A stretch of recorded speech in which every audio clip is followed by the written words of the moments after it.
Medad Lubega Ssegona akali amagwa naye y'omu ku bazze ku kitebe kya National Platform wane Makerere Kavule okulaba nga ate yeetaba ku mikolo egy'okukiggulawo. Asanze abasirikale bakisazeeko ono nno n'abatabukira n'abaviira mu mbeera era abasirikale ne batandika okutalamagga nga bagamba ebigambo by'olunnamateeka tebabitegeera bulungi, ababuuza obuyinza gye babuzze okujja wano nga bibasobedde era ne batandika okwebuzaabuza bakweka feesi zaabwe bakakweka amannya gaabwe anti nga balaba munnamateeka omukukuutivu ate abali mu mbeera era abalimu.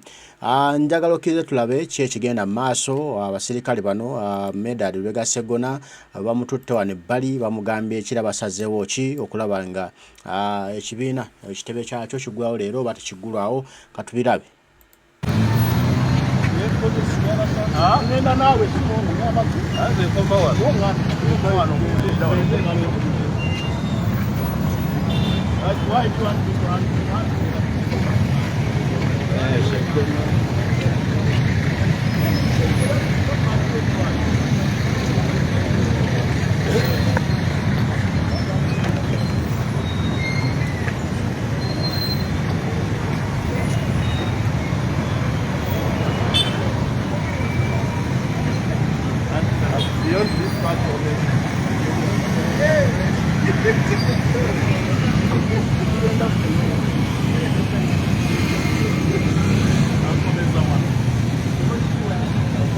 Angambye nzije wanambulire lwaki batugaddewo ate tutuuse wano ngamba neyongera eryakoma wano neŋŋamba abantu baffe bategeera batya.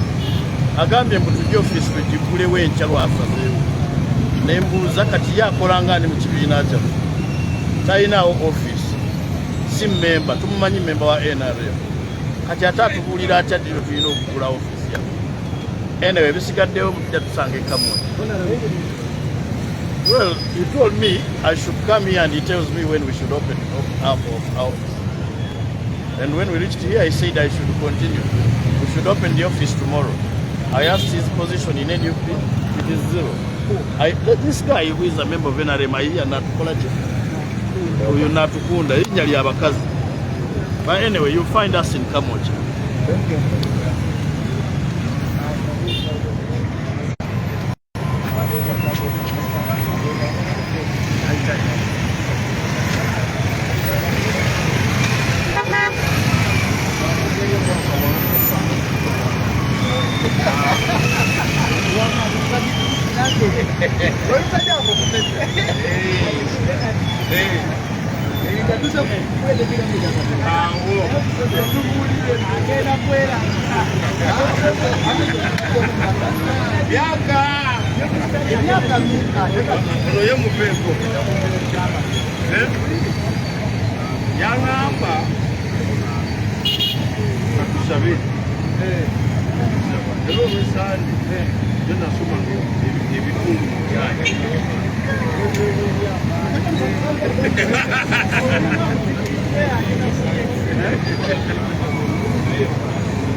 Yes, baganda bange mwenna bali ku Mission TV Uganda.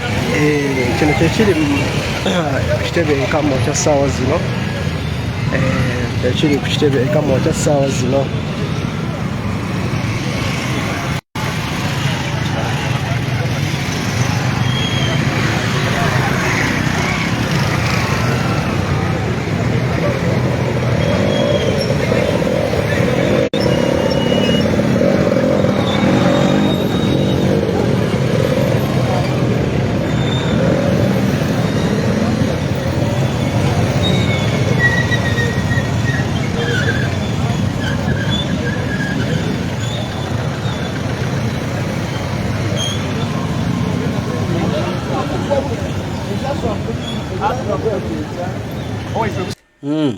Embeera bwekyo bweri Amedad Lubega Ssegona akali amaggwa naye azzeewo nga yagala okuyingira ku kitebe ky'ekibiina nga munnamateeka owa ekibiina kino kya National Platform okuntiko bw'atuuseewo asanze abasirikale bayitirivu n'ababuuza abange ogubadde mwate abasitamye wano nammwe muli ba National Platform twabayise nga sinnabitegeerako nti ale twabayise k'abasirikale nsooka ojja wano ebbali twogere ebigambo n'abagamba mumbulire lwaki muli wano nti jangu tukubulirire wano ssebo wabula ate bwe batuuse ebbali ne baddukawo nga balaba tebalina byakwogera tebalina byakugamba munnamateeka Ssegona ng'ebigambo bibasobyeko anti Ssegona ye si mwangu nga b'olowooza akuba omwenda akinakukuba mu mateeka kati okwewala ebinaddirira badduseewo buddusi ne bagamba kooti tetujja kusobola Ssegona si mwangu omusajja oyo amateeka yagasoma n'agakuguka katudduke tuve wano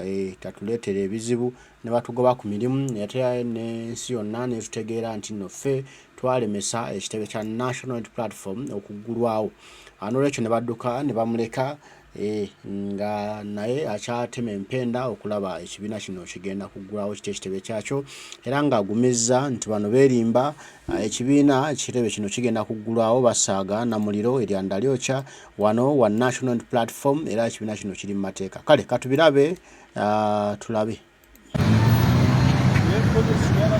ngenda naawe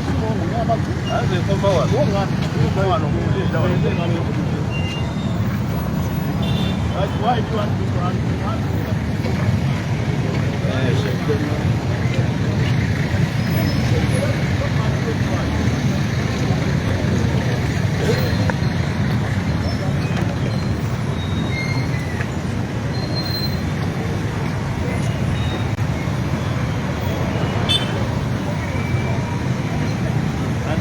Beyond this part of it.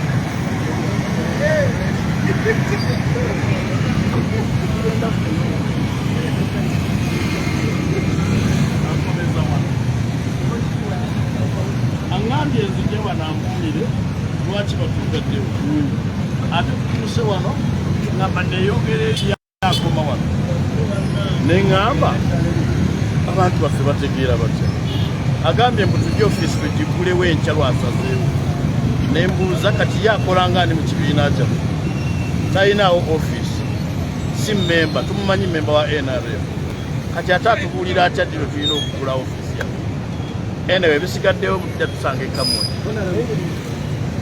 Well, he told me I should come here and he tells me when we should open up our office. And when we reached here, he said I should continue. We should open the office tomorrow. I asked his position in NUP, it is 0. This guy who is a member of NRM, I hear Natukolaje. Natukunda, but anyway, you'll find us in Kamoja. Thank you.